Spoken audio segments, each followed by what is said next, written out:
प्रणाम ऋषिवर। कल्याण वस्तु। हमारी कुटिया में चलकर उसकी शोभा बढ़ाइए ऋषिवर।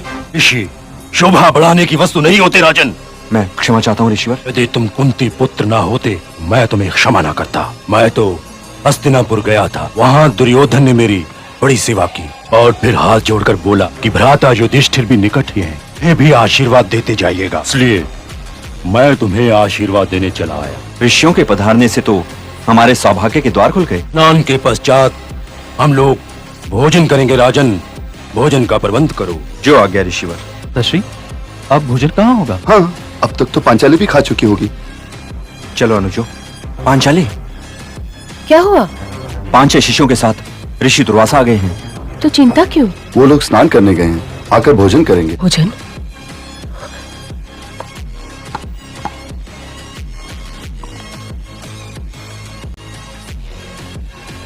भला किसने कभी ये सोचा होगा इंद्रप्रस्थ की सम्राट में सुनकर चिंता में भी पड़ सकते हैं। उन्हें 5-6 ब्राह्मणों को भोजन करवाना है।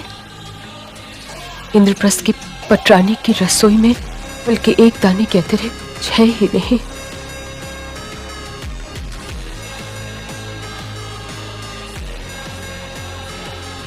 प्रणाम बड़े भैया। लगता है आप लोग मेरे आने से कुछ प्रसन्न नहीं हुए। नहीं नहीं, ये आपने क्या कह दिया? हमारे जीवन में आपके आने के अतिरिक्त प्रसन्नता का कोई कारण अब रह क्या गया है? मेरी सुभद्रा कैसी है? पहले कुछ खिलाओ तब बताऊंगा। बड़ी भूख लगी है कृष्णे।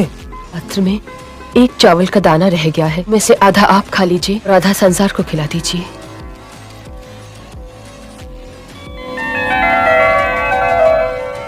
ये तो बहुत है कृष्णे।